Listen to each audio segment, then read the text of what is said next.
Pfizer bivalent booster helps protect against the original COVID-19 strain and against newer Omicron variants. And it will help restore protection that has decreased since previous vaccinations. People age 5 and older are now recommended to get an updated bivalent booster dose at least 2 months after their last COVID-19 shot. That means the bivalent booster may be given after a person's primary series or after their last booster shot, regardless of what brand you received before. Even if you've already had COVID-19, you should get vaccinated. Right now, at the Native American Community Clinic, you can get COVID-19 vaccines, including updated boosters, at the same visit as other vaccines. However, if you've received a recent monkeypox vaccine, you may need to wait 4 weeks before you can get a COVID-19 vaccine, and you should discuss this with your provider. Schedule your vaccination appointment with the Native American Community Clinic by calling 612-872-8086.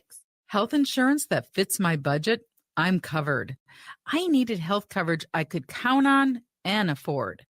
MNsure helped me find a plan that works for me, and they helped me save money. Did you know that most Minnesotans qualify for savings through MNsure? And they have free experts who can help you sign up for coverage. Go to mnsure.org today and get started and get covered. That's mnsure.org. mnsure.org. Hey, Cudahy to all my friends and relatives in 4 directions. This is Robert Pilot of Native Roots Radio presents I'm Awake.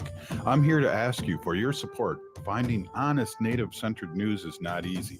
But with your support, we're able to provide accurate information about Standing Rock, Line 3, treaty violations, and COVID-19 in our Native communities.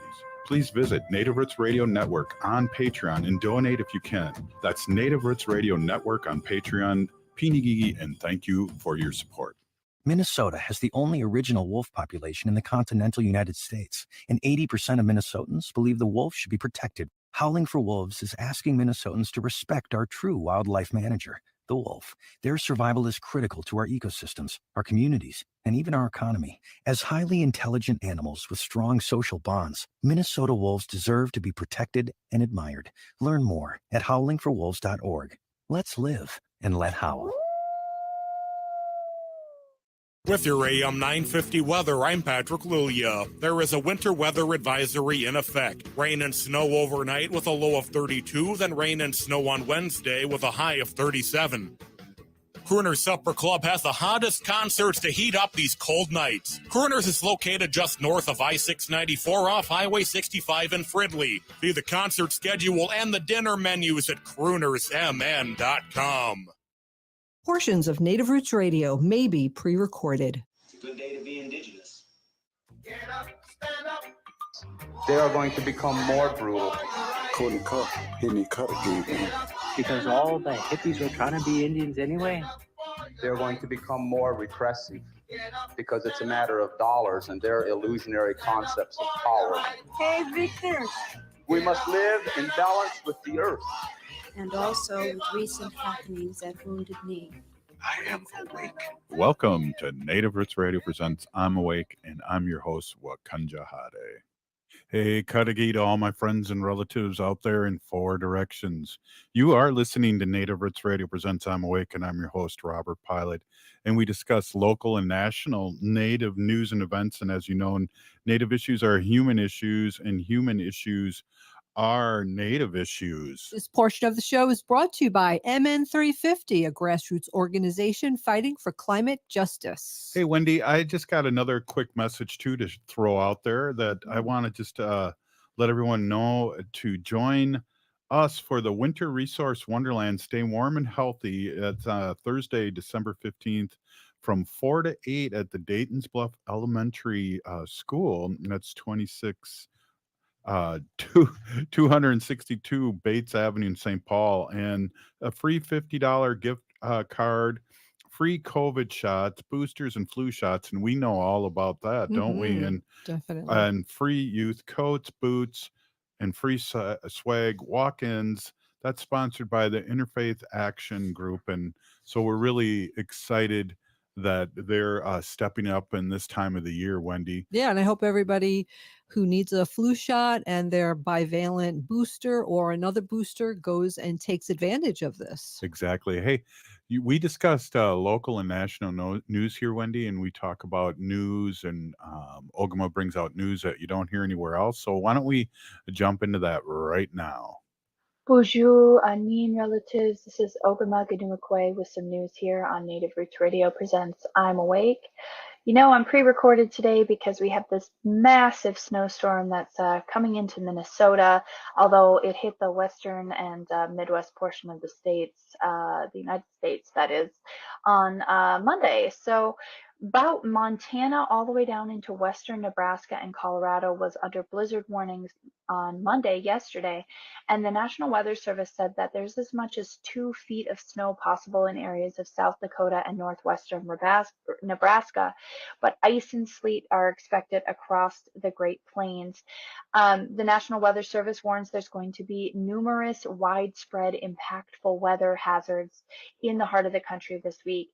Across the Rockies and the plains in the Midwest, people are warned to prepare for blizzard-like conditions. And here in Minnesota, we're expecting heavy snow, freezing rain, and flooding. People further south in Texas and Louisiana are also expecting to get heavy rains with flash flooding, possible hail, and tornadoes starting today. And the storm's going to continue southeast into Florida later this week. This is a huge system that's happening right now, and a lot of weather people and departments of public safety are basically warning people this is not a drill, and they're not kidding. They're urging people to stock up on essentials and stay home once the storm hits, especially in Wyoming, Nebraska, and the Dakotas. Roads are going to be very hard to travel. In northern Utah, there was some crashes on Monday morning, and you know, I just want to take this moment to remind everybody that it's better to arrive alive than it is to arrive on time. So take your time if you must travel right now. Be kind to other people who are on the road, because everybody who is traveling is going to have to travel at their own pace and, with the pace of the weather. So if you haven't yet, take a few minutes to check the radar in your area, check the ongoing weather predictions, and take them seriously to make sure that you and your family are safe. And start reaching out to those community organizations, following those pages, getting those numbers written down in case there's a power outage and you need help. I know in the Twin Cities, there's a lot of Native organizations who do reach out in times of crisis. Most notably the Department of Indian Work, or Division of Indian Work, excuse me. So places like that are definitely places that you can take time to jot down some numbers for, so that you have somebody to call in case of an emergency. So that is what's happening in most of the Midwest and into the going west to east across Turtle Island today.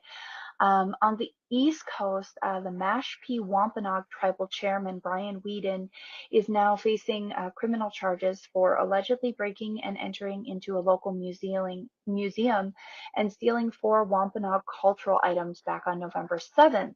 And this is according to the criminal complaint filed by the Plymouth Police Department.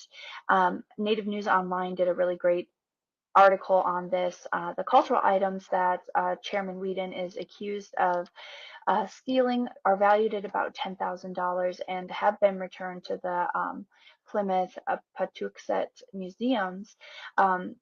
The 2 items included 2 bulrush mats and 2 bearskin rugs taken from inside a traditional oval-shaped hut called a wetu, which is historically used by the Wampanoag. The mats were reproductions that were hand-woven by a native artist and former museum employee, and the 2 bearskin rugs were purchased by the museum, though nobody is sure exactly from whom they were purchased or whether or not it would be considered a cultural historic item. Initially, museum staff were not sure if the items had been stolen or been removed by a staff member for repair, but once they found out that they had not been removed by another staff member, they checked the surveillance footage, and it captured a dark SUV pulling into the museum parking lot. 3 people exiting the car they believed to be 2 men and a woman, and a 4th person remaining in the car for the time it took to secure the stolen items.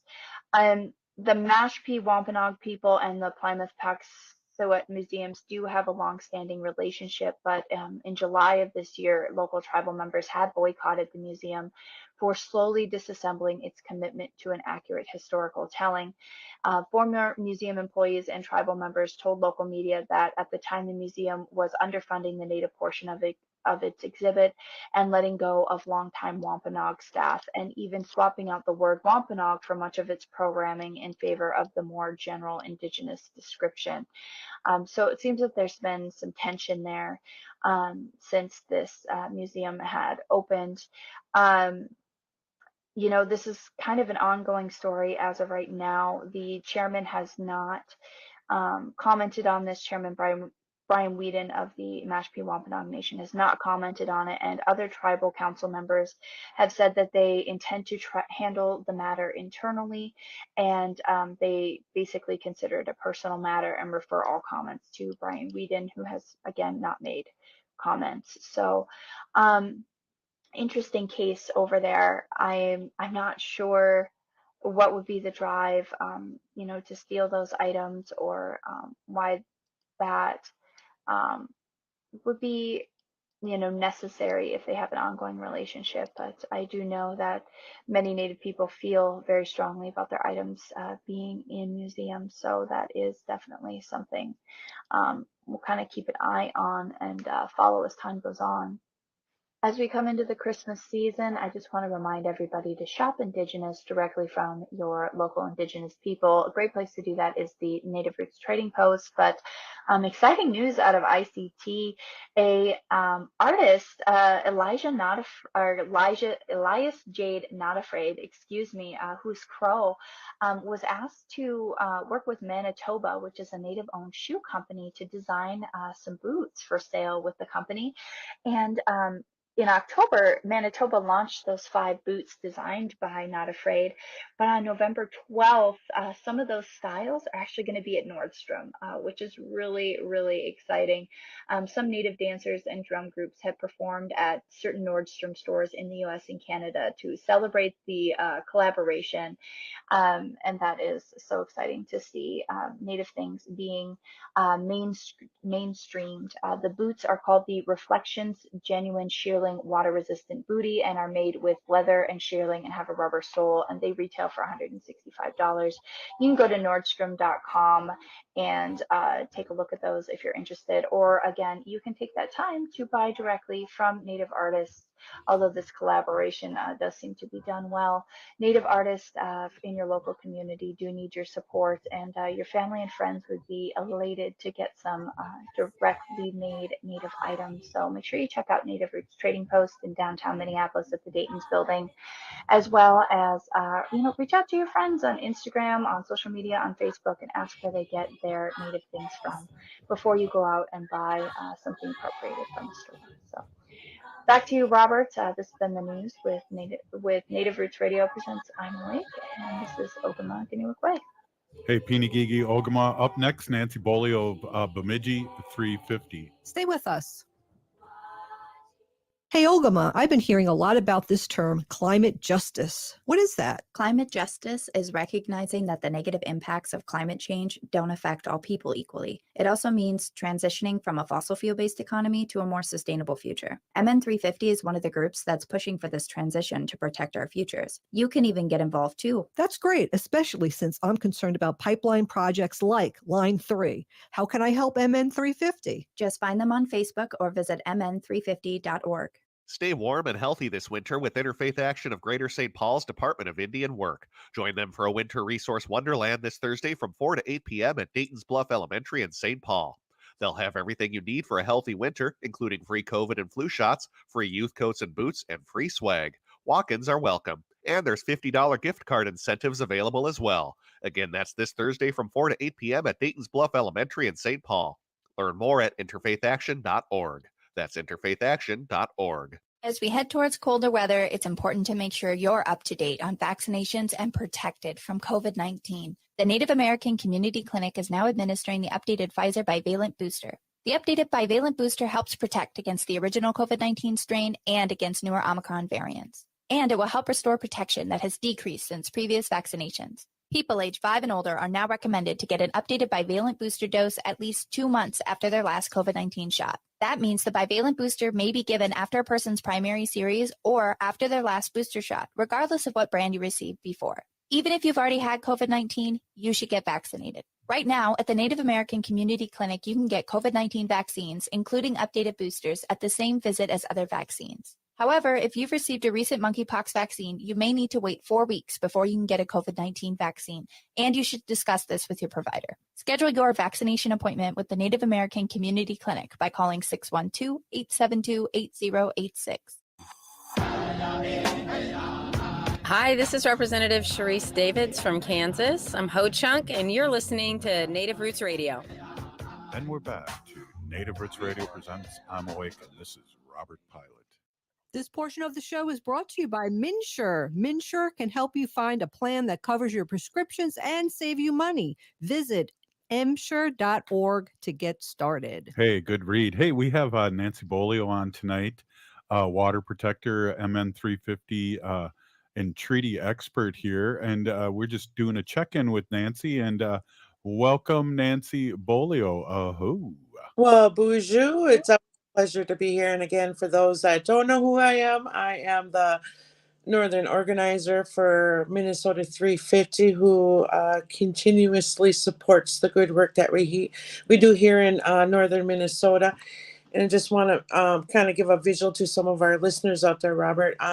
So we are in, again, Northern Minnesota, and Bemidji, Minnesota is the town, and it is surrounded by Leech Lake, White Earth, and Red Lake. So we have a strong presence as the Anishinaabe here. And so this is why I like to show up and do the work. But Robert, just for the sake of clarity, I'm no expert at treaty, but I'll tell you one thing, I've learned a lot about treaties doing this work by just saying, hey, we got to be more attentive and be more on guard with our rights as Anishinaabe people and what this country has done to diminish our presence and, kind of like take away our rights. And I think, the work that we are doing, politically speaking and on the front lines kind of go hand in hand. So, so I'm here to share some good news.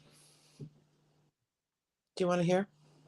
Yeah, I do. And you, I was just mesmerized by your beautiful voice.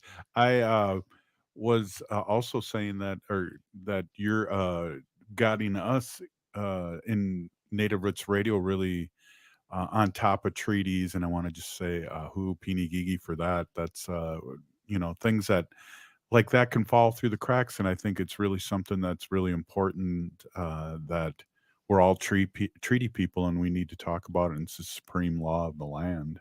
Right. And I think we should, just maybe in the next week or two, devote a whole segment to a little Treaty 101. Because, I know we talk about it a lot, but I think, we have new listeners and more listeners out there. So I think it's a good time to do a little Treaty 101. So I think we should schedule something in the near future. And I think it's a good way to start 2023 is have those understandings and what we can do as Native people and non-Native people to uphold those treaties in a good way. And I think, there's a lot of good work at Minnesota 350.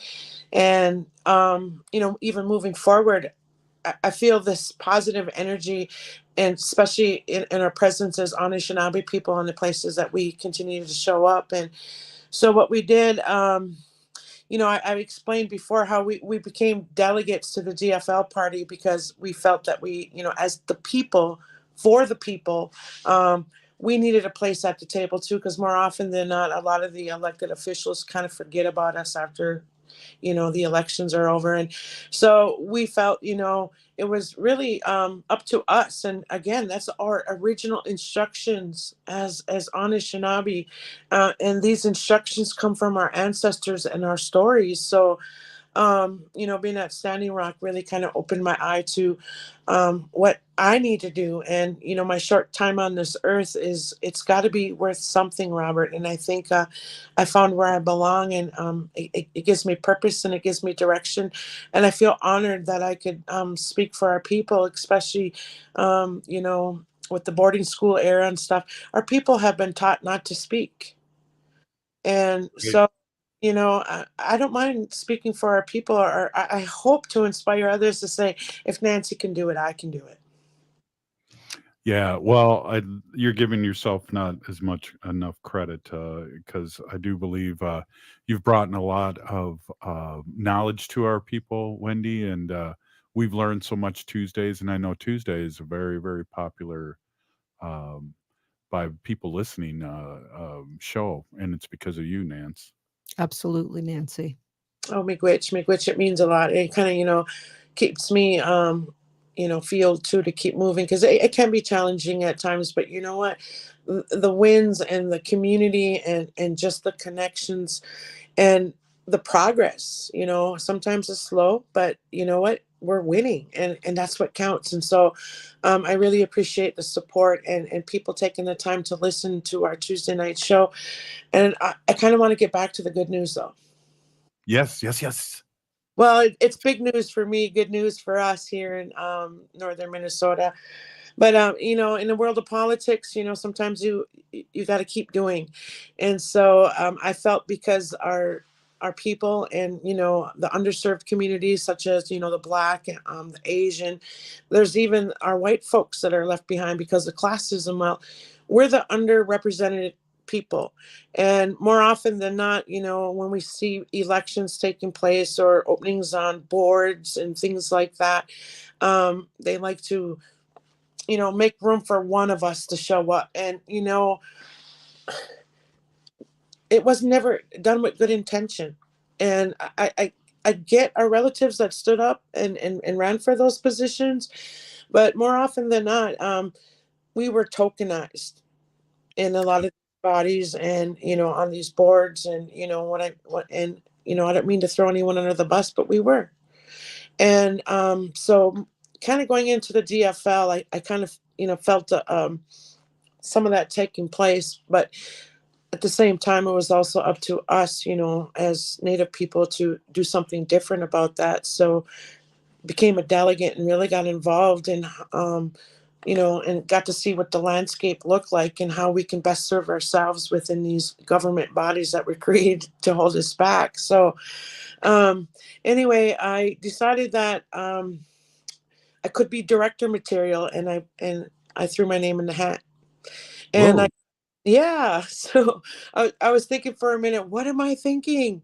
But Robert, we got to come out of our comfort zones. We got to be willing to learn, and really be the voice for our people with a non-tokenized layer to it. We're not about that no more. It's like it doesn't really serve us to show up and not be vocal. So I decided to file for one of the director positions. And during the interview, I responded to each question using the word treaty in my answer, in a treaty building kind of way, again, building that awareness.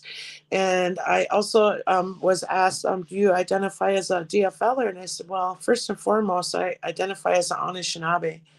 Oh, Yeah, that's what I said.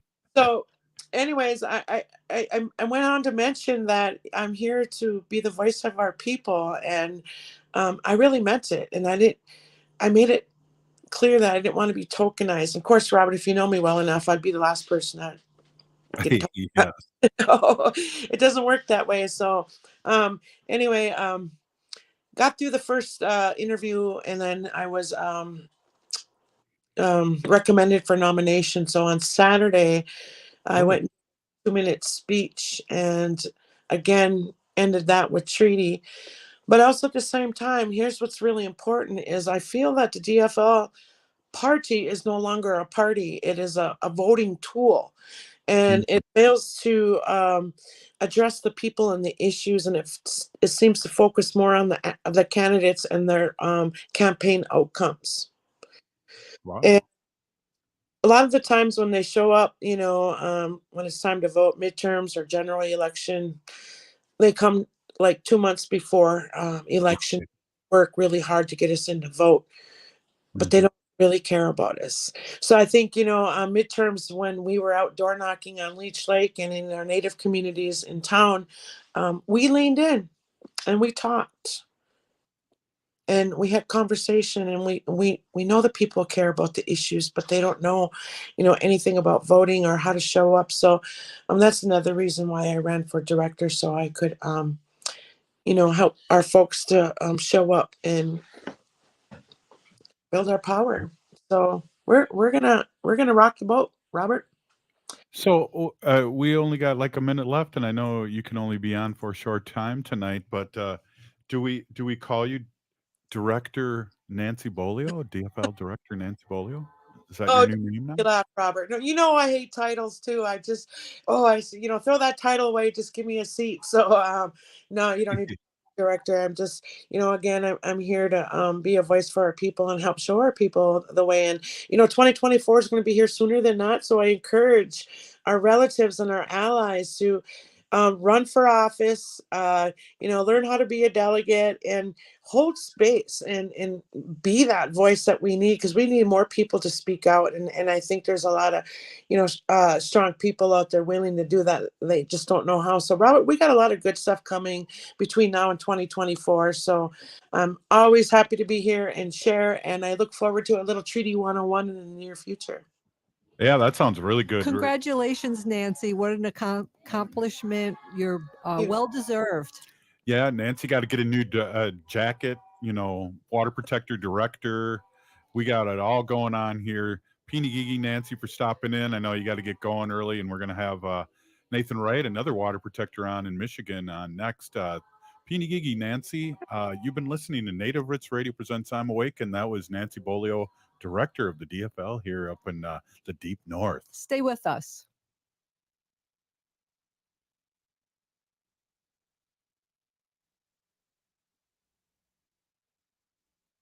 Stay warm and healthy this winter with Interfaith Action of Greater St. Paul's Department of Indian Work. Join them for a winter resource wonderland this Thursday from 4 to 8 p.m. at Dayton's Bluff Elementary in St. Paul. They'll have everything you need for a healthy winter, including free COVID and flu shots, free youth coats and boots, and free swag. Walk-ins are welcome, and there's $50 gift card incentives available as well. Again, that's this Thursday from 4 to 8 p.m. at Dayton's Bluff Elementary in St. Paul. Learn more at interfaithaction.org. That's interfaithaction.org. J&S Bean Factory is a Native-owned, community-supported, cozy, artsy coffee shop which offers roasted on-site beans, live music, and baked goods. Relax in the beautiful outside patio. City Pages writes, voted top 10 coffee shops. Tucked into a quiet corner of St. Paul's Highland Park neighborhood, this coffee shop roasts beans on-site from the best coffee-growing countries in the world. Located at 1518 Randolph Avenue, St. Paul. The good stuff.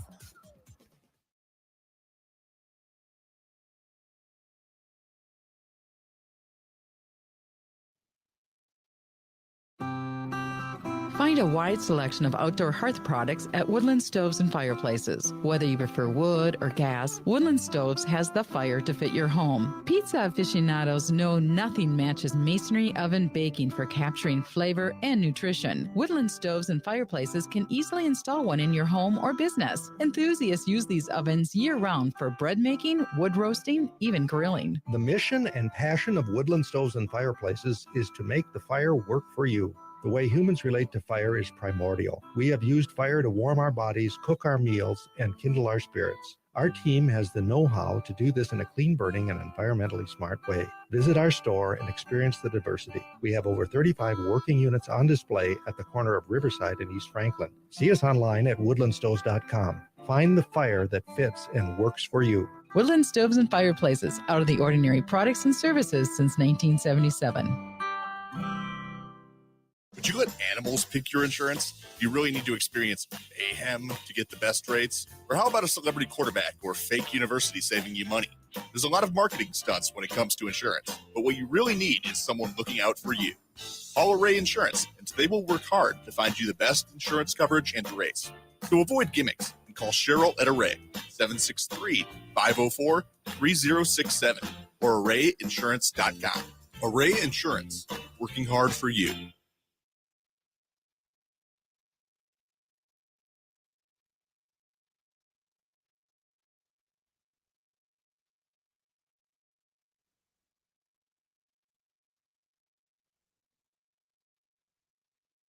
J&S Bean Factory is a native-owned, community-supported, cozy, artsy coffee shop which offers roasted on-site beans, live music, and baked goods. Relax in the beautiful outside patio. City Pages writes, voted top 10 coffee shops. Tucked into a quiet corner of St. Paul's Highland Park neighborhood, this coffee shop roasts beans on-site from the best coffee-growing countries in the world. Located at 1518 Randolph Avenue, St. Paul. The good stuff. With your AM 950 weather, I'm Patrick Lulia. There is a winter weather advisory in effect. Rain and snow overnight with a low of 32, then rain and snow on Wednesday with a high of 37. The AM 950 calendar is back along with the new AM 950 poster. They're only available as thank you gifts for our members. To become a member, go to am950radio.com to see how you can sign up.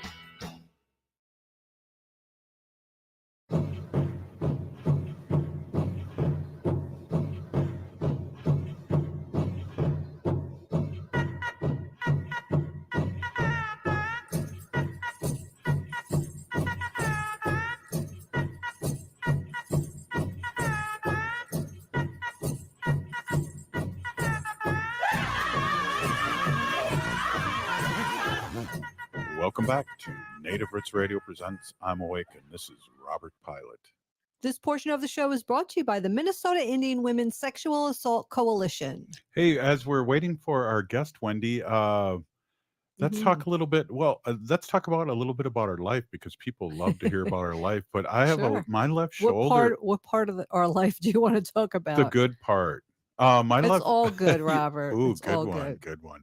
Hey, so we got our shots. We finally got our flu and booster. We got our flu shot, and we got our bivalent vaccine. And my left arm, I think the person giving me a shot stuck some plunger in it because it hurts a little bit today, 2 days later. Or is it more than 2 days? Sometimes that happens. The flu shot. I know that they gave us our flu shot in our left arm and our bivalent variant vaccine in our right arm. So I remember the last year when I got my flu shot, my arm hurt me for like a week. Oh, wow. It goes into your muscle. It's intramuscular, and then it gets slowly released from your muscle. So that's why. As you know, and our listening audience doesn't know this, I'm a delicate flower. I know. And you know that. Robert's definitely a delicate flower. And I had to take some Advil for the first time in a long time the last 2 days. Yeah. And not that we should be promoting Advil because they don't pay our bills, but. Well, you could say ibuprofen. Yeah, the generic kind. Yeah. But that is really what we have. And it's helped a lot. But I can feel it just a little bit, and it's weighing up. But, just with all these hospitals filling up and everything's happening, I'm happy to have the shot. Yes, absolutely. And they do say that this year, the flu shot that they developed is a good one, and it's working really well. Because sometimes the flu shot, they kind of just think about the flu shot, what kind of bugs are going around, what they've seen in the past, and they kind of just guess, and they make a flu shot. And sometimes it's a little wimpy. It only really provides 30%, protection, but that 30% is really important if you get the flu. Well, you know why it's really important. And years ago, you as a pharmacist, former person that worked. I still am a pharmacist. Former person I'm that just worked. retired now. I still have my pharmacist license. Right, that's good.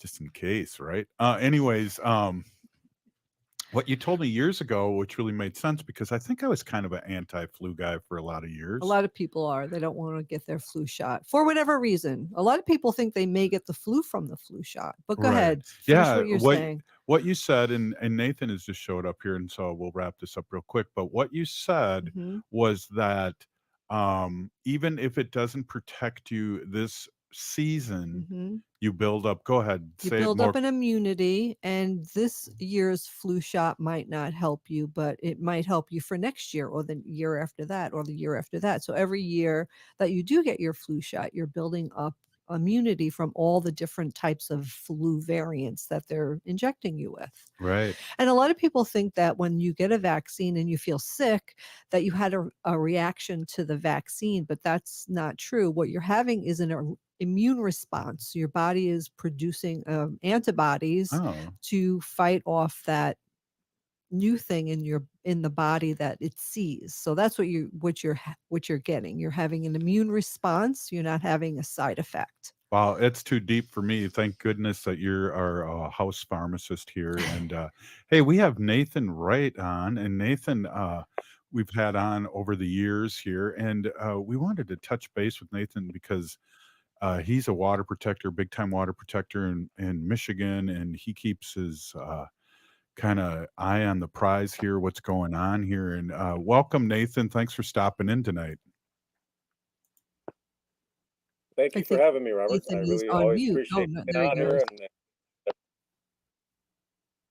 Yeah, I don't know if Can you you hear me? can. I see you got a microphone. I wonder if you can up your audio just a little bit on if you have a board there. No, I don't have But hey, I'm on my phone this time. How does that oh, sound? okay, cool. Sound a little far away, but it's all right. I'd like to have you give us a quick report on this last oil spill, if you don't mind. The one in Kansas, yeah, it was the biggest the biggest Keystone pipeline in history.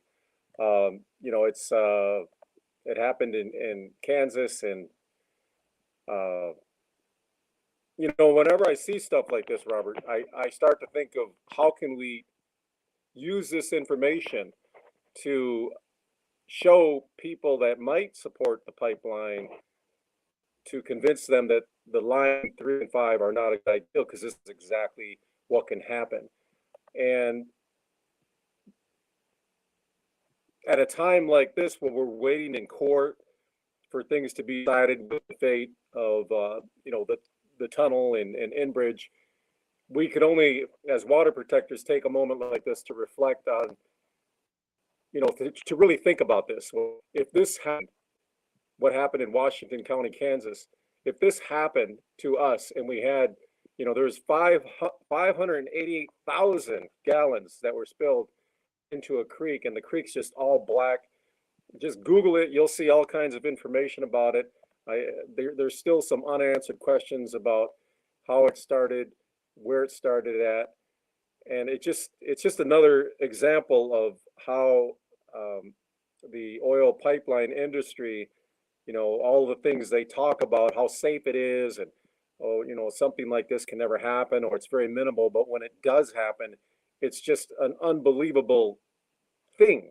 I mean, for them to even claim now that they're like this tunnel and line on the Mackinaw Straits, for them to even say, oh, this is going to be safe, and then see things like this happening with other companies that are very similar to them, how could you even dare believe them anymore?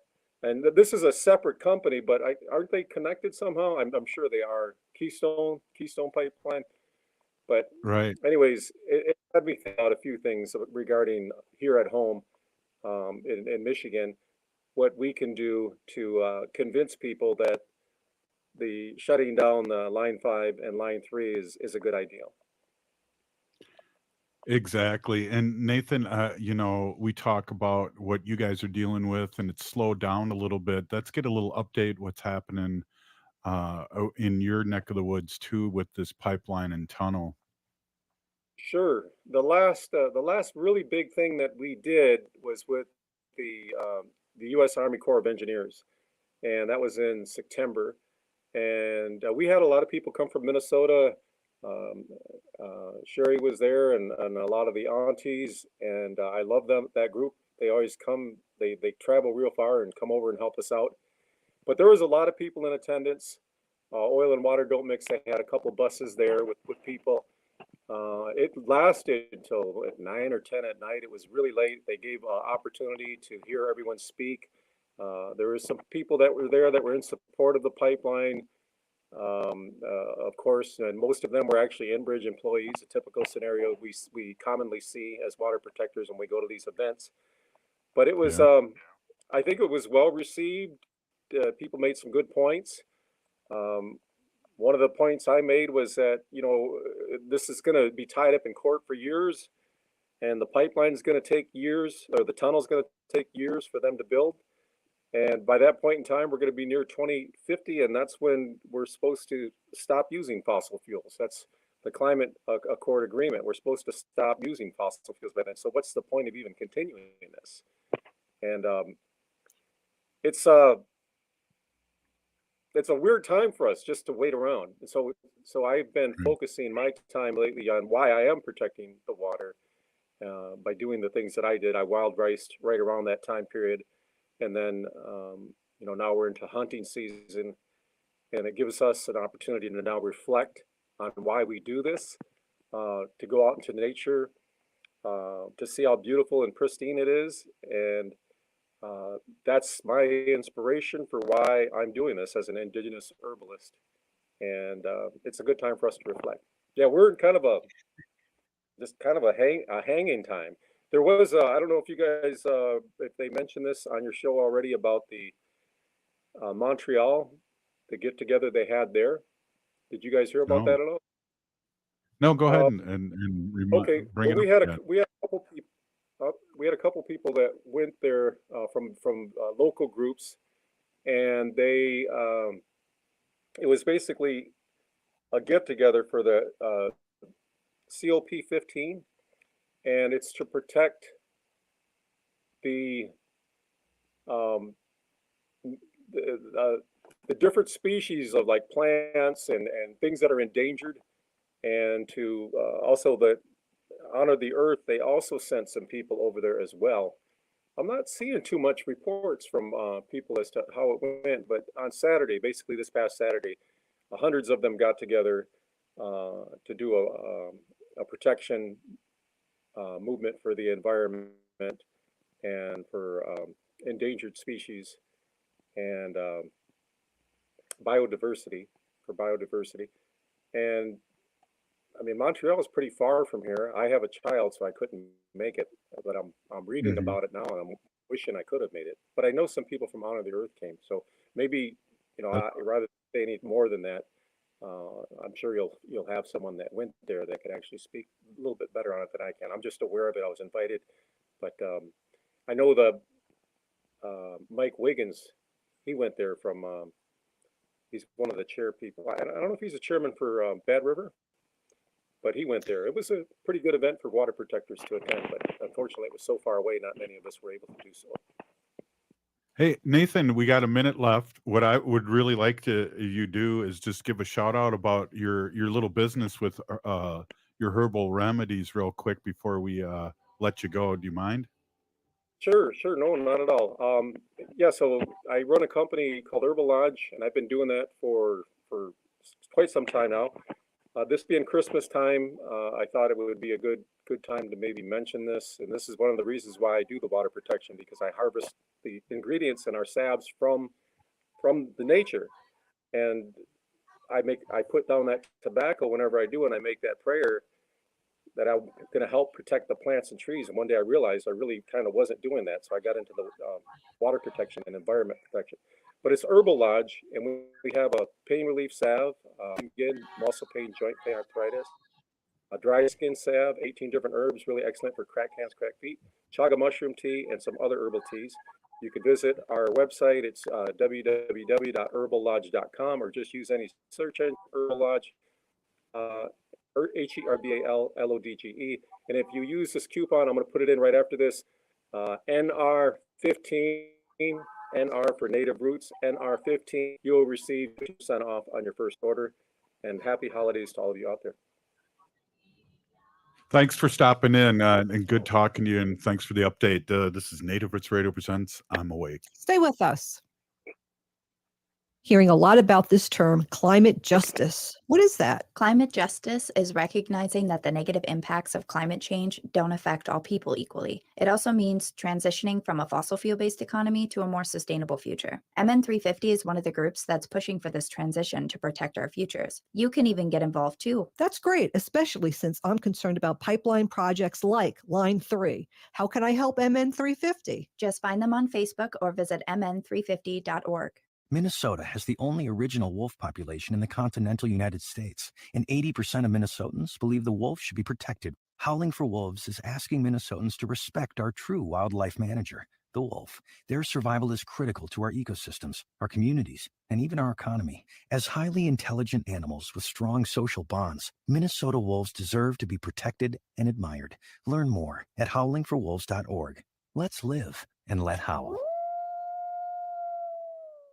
As we head towards colder weather, it's important to make sure you're up to date on vaccinations and protected from COVID-19. The Native American Community Clinic is now administering the updated Pfizer bivalent booster. The updated bivalent booster helps protect against the original COVID-19 strain and against newer Omicron variants. And it will help restore protection that has decreased since previous vaccinations. People age 5 and older are now recommended to get an updated bivalent booster dose at least 2 months after their last COVID-19 shot. That means the bivalent booster may be given after a person's primary series or after their last booster shot, regardless of what brand you received before. Even if you've already had COVID-19, you should get vaccinated. Right now, at the Native American Community Clinic, you can get COVID-19 vaccines, including updated boosters, at the same visit as other vaccines. However, if you've received a recent monkeypox vaccine, you may need to wait 4 weeks before you can get a COVID-19 vaccine, and you should discuss this with your provider. Schedule your vaccination appointment with the Native American Community Clinic by calling 612-872-8086.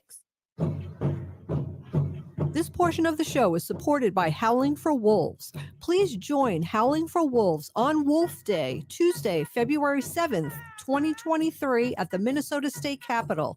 You can sign up on Howling for Wolves event page. Howling for Wolves, protecting wolves for future generations.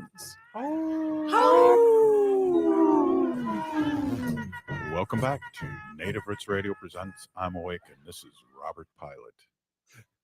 This portion of the show is brought to you by Howling for Wolves, protecting wolves for future generations.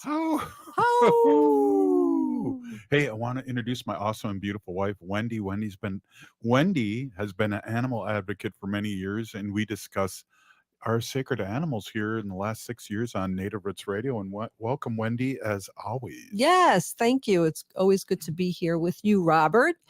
My name is Hanaji Hihani, and that means cares for them. And I was given that name by my Dega Curtis. Curtis goes by Mashke Hanajinga, which means walks on white clouds. I'm a humane policy volunteer leader for the Humane Society of the United States.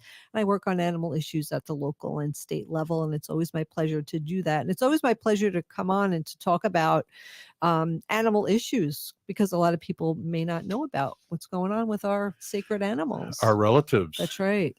I'm excited about February 7th, which is Wolf Day at the Minnesota State Capitol. And this is being put on and sponsored by Howling for Wolves, which has been one of our most loyal and long-term sponsors since we've been on the air for Native Roots Radio. I'm Awake, so I'm really excited to be there. So what we're going to do is have a really fun day. There's going to be lunch. You're going to meet with your legislators and senators, which is really a fun thing to do. And looking forward to it. Oh, and you get a t-shirt too. You got to sign on up online. So do that on the Howling for Wolves event page. Just go on there and sign up.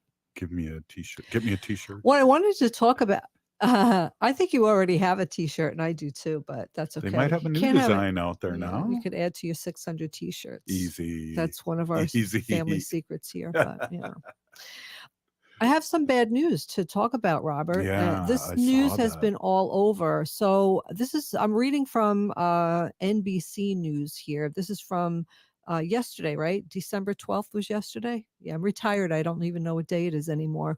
But 3 bald eagles are dead and 10 others sickened after eating carcasses of euthanized animals at a Minnesota landfill.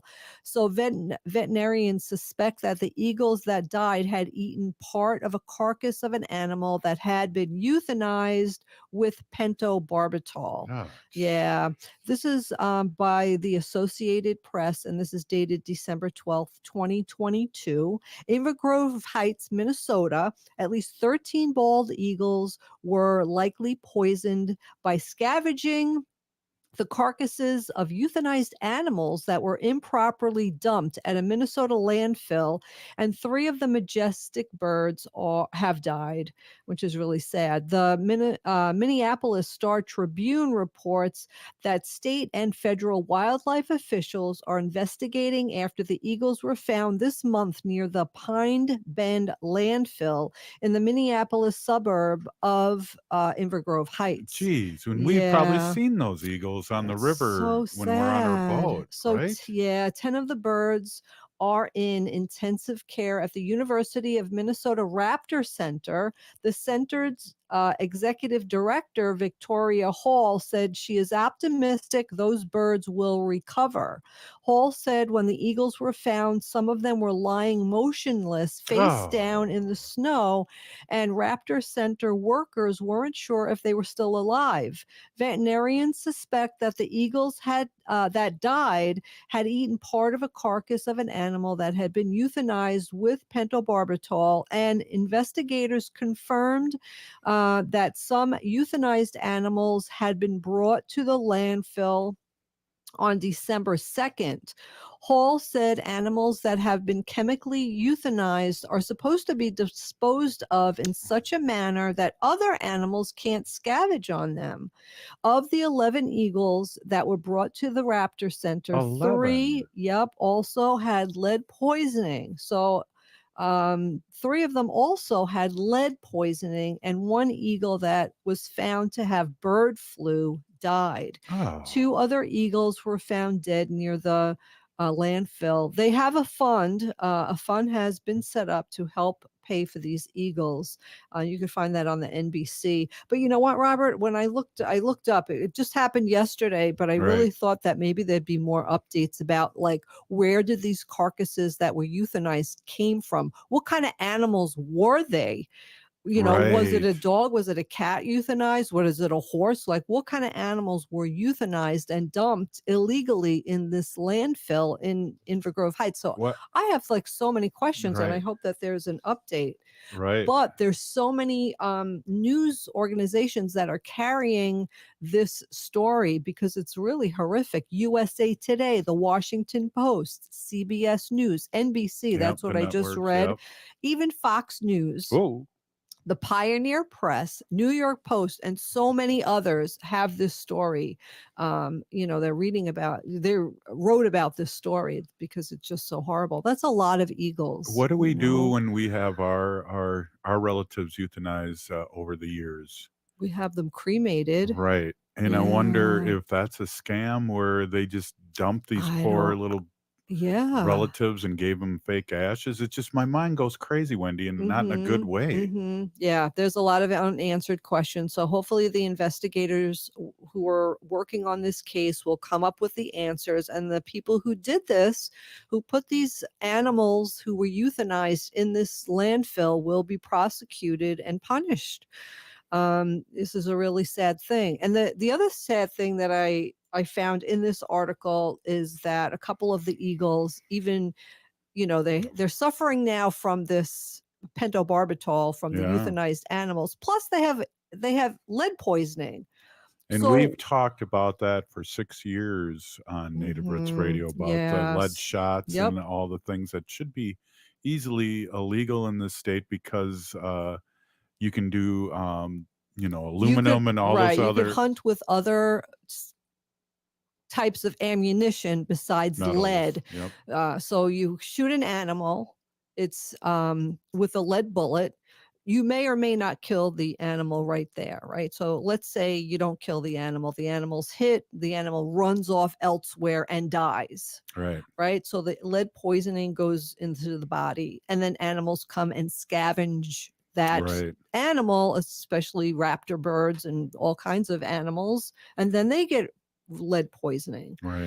And a lot of hunters who hunt with lead bullets will also gut the animal there.